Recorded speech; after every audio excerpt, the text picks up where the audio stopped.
బీజేపీని ఓడించాలి. ఇక నిన్నమన్న ఆ మధ్యలో అన్ని కుక్కలు మొరిగినాయి. నిన్నమన్న ఒక నక్క బయలుదేరింది, మొన్న సూర్యాపేటకు పోయింది, నిన్న కరీంనగర్ పోయింది. ఆయన అంటుండు నన్ను ఏం బిక్తారు మీరని. మొన్న మాట్లాడింది మీరు చూసి ఉంటారు, కేసీఆర్ గారు మాట్లాడింది, నా ఎంటిక కూడా బీకలేరని మాజీ ముఖ్యమంత్రిగా మాట్లాడాడు. ఇది మాజీ ముఖ్యమంత్రి మాట్లాడే భాషనేనా?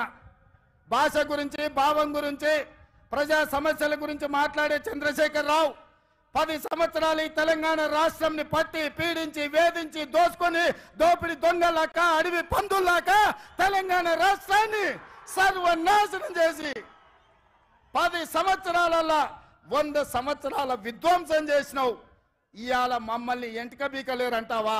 మా కాంగ్రెస్ పార్టీ కార్యకర్తలు అనుకుంటే నీ ముడ్డి మీద డ్రాయర్ కూడా ఉండదు పీకడం మొదలు పెడితే. బిడ్డ నువ్వు అనుకుంటున్నావేమో కాలు ఇరిగిందని, లేకపోతే కట్టెపట్టుకొని నడుస్తున్నా అని, కూతురు జైలుకు పోయిందని, అధికారం కోల్పోయిందని. కొంతకాలం మేము సంయమనం పాటించినాం. ఏ మనిషికైనా కష్టం వచ్చినప్పుడు మేము మానవత్వంతో మీ గురించి మాట్లాడకుండా మర్యాద పూర్వకంగా వ్యవహరించినాం. ఇవాళ నువ్వు అనుకుంటున్నావు నువ్వు ఏది పడితే అది మాట్లాడితే చూస్తూ ఊరుకుంటామని. చూస్తూ ఊరుకునేటోడు ఎవరు లేరు. నేను పెద్దలు జానారెడ్డి గారి లాగా కాదు, నేను రేవంత్ రెడ్డిని బిడ్డ. అంగిలాగు ఊడదీసి నువ్వు మాట్లాడే లత్కోర్ లఫంగ మాటలకు చెర్లపల్లి జైల్లో చిప్పకూడు తినిపిస్తా బిడ్డ. నువ్వు అనుకుంటున్నావేమో. ఆనాడు చెప్పినా ఈనాడు చెప్తున్నా, నువ్వు పేదలకు డబుల్ బెడ్రూమ్ ఇల్లు కట్టియాలి. నేను మాత్రం నీకు తప్పకుండా డబుల్ బెడ్రూమ్ ఇల్లు కట్టిస్తా చెర్లపల్లి జైల్లో.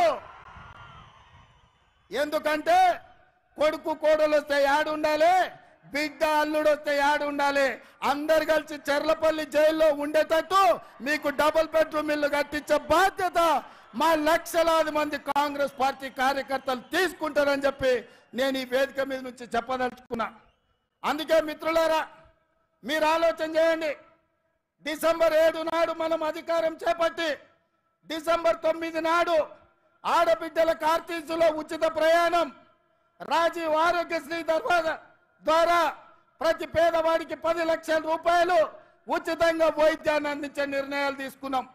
ఇదే కాదు, మా మిత్రుడు పెద్దలు పట్టి విక్రమార్క గారు ఆర్థిక సమస్యలు, రాష్ట్రం సంక్షోభంలో ఉంటే, జీతభత్యాలు ఇవ్వలేని పరిస్థితిలో రాష్ట్రం ఉంటే ప్రభుత్వ ఉద్యోగులకు అదేవిధంగా పెన్షన్దారులకు 1వ తారీఖు నాడు జీత